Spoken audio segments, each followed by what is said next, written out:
What is going on, guys? Welcome to episode 1 of my series with Eskilstuna City Football Club. Now, this club play in the 4th tier of Swedish football. They are situated to the west of Stockholm. Now, the club has only played in the top division of Swedish football once, and that was in the 1925-26 season, and they finished last. So a lot of progression needed. As you'll see, they play in quite a nice little stadium called the Tunnelvallen. 7,800 capacity. It's good stadium condition, and it was built in 1924. As you'll see, I've designed some kits and stuck the logo in. But what we're going to do is we're going to look at the transfers first. Then I'll have a look at the tactics I'm going to be using throughout this season, hopefully. If not, I will be changing a few times. Okay, on to the transfers. Transfer history. As you'll see, I brought in 3 players and let 1 go. First person I brought in was Fredrik Nordback, Finland international, 7 caps, 2,721 caps. As you see, he played 7 games, 7.5 average. This guy's coming, he's awesome in the centre midfield. 35 now, but definitely get a good season out of him.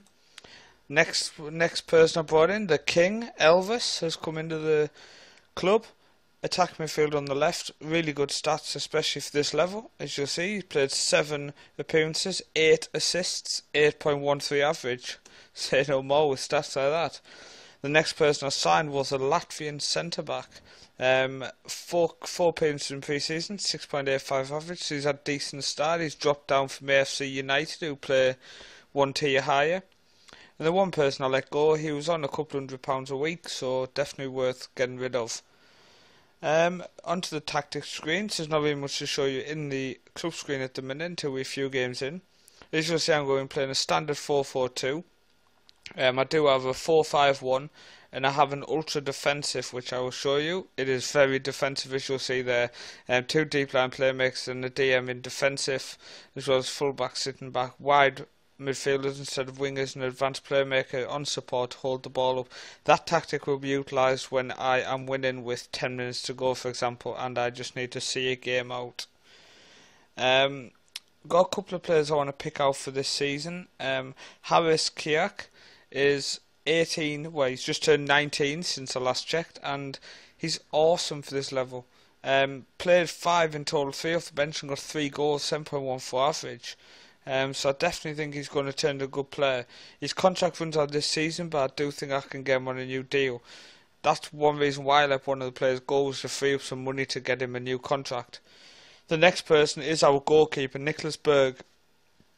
He is the best player at the club according to the stats, and he played all 7 in pre-season, conceded 9. 7.07 average, so he did well. But as you'll see in pre-season, we actually had a cracking pre-season.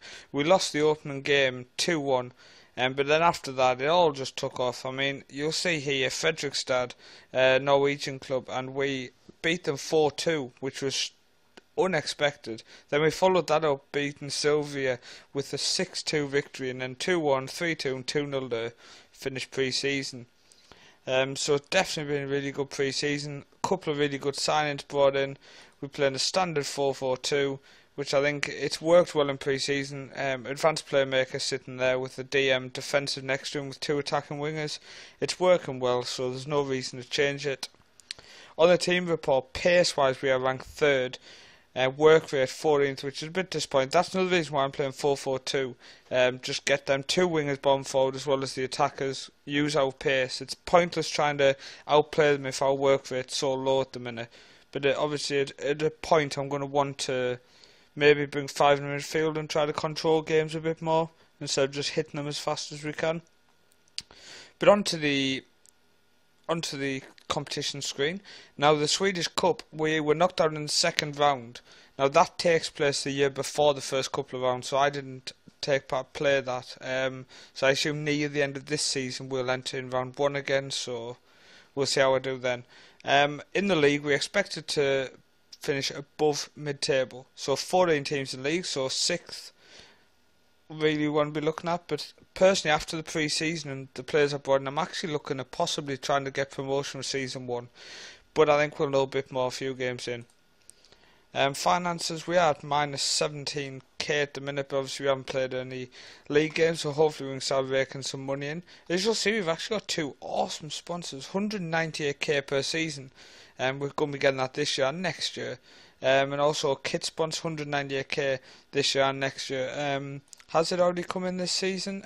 Sponsorship? Yes, it has. So it's next season is going to be the final payments on that, but hopefully it gets renewed. That would be nice if it does get renewed. It'd be even worse if it actually ends at January and we don't get any more payments. But yeah, that's just a quick look at this season, about how pre-season's gone, the signings I've made and the tactics I'm going to be using. Next episode will obviously be a lot more in depth, because we'll be looking at how the players have performed so far, how they're looking and how the season is going. So join me for the Gute game at home on the 24th of the 5th. I think that gives a good few games to see how this season looks like it's going to pan out. So I'd like to thank you for listening, and I will join you for episode 2.